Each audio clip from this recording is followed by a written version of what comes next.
ఇప్పుడు బరాబర్ ఒక తెలంగాణకు నిజమైన వాయిస్ ఒకటి డెఫినెట్ కావాలి.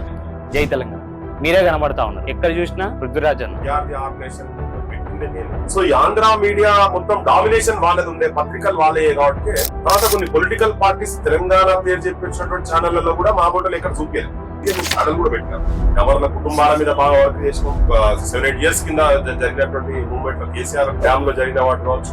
పార్టీలకు జెండాలు మోసే జీతగాండం కాదు, ప్రజాకుండే సభలకు ప్రతిరూపాలు కావాలని. సరే ఇప్పుడు మీరు మాట్లాడినట్టుగానే ఎందరో నిరుద్యోగులు ఇప్పుడు రోడ్డు మీద పడి ఉన్నారు కదా, నిరుద్యోగికి మేలు ఏదైనా జరిగిందని మీరు అనుకుంటున్నారా? జరగలేదు కదా, అందుకనే కదా పంచాయతీ. అంటే జరిగేది ఉంటే ఇప్పుడు ఇంటికో ఒక ఉద్యోగం అని చెప్పని కేసీఆర్ చెప్పింది. వచ్చినాయా? మరి ఖాళీలు లేవా? ఖాళీలు ఉన్నాయి కదా.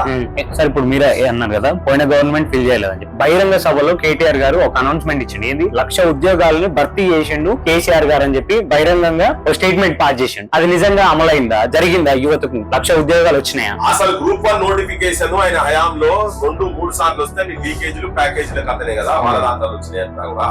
అంటే ఇప్పుడు మీరు చెప్పినట్టుగానే అప్పటి నుండి పోరాటం చేసినప్పటికీ ఈ రీసెంట్ టైమ్ లో మీ గొంతు ఎక్కువ వినేసరికి లైక్ రూమర్స్ అనుకోవచ్చా, అవి వాస్తవాలు అనుకోవచ్చా, ఎంతవరకు నమ్మాలో తెలియదు. మీ ద్వారానే తెలుస్తా ఆన్సర్. లైక్ మీరు ఏదైనా పార్టీ పెట్టే అవకాశం ఉందని చెప్పి బయట ఏదైతే రూమర్స్ స్ప్రెడ్ అవుతున్నా దానికోసం ఇదంతా గ్రౌండ్ వర్క్ లాగా చేస్తున్నారు అని చెప్పి బయట వినబడతా ఉంది. దీని గురించి ఏమంటారు? గ్రౌండ్ వర్క్ అంటే నేను ఇప్పుడు ఏదో నిన్న మొన్న పృథ్వీరాజ్ అంటాడు ఒక 6 నెలల కింద నుంచి సంవత్సరం కింద నుంచి జనం నువ్వు అన్నది కరెక్ట్.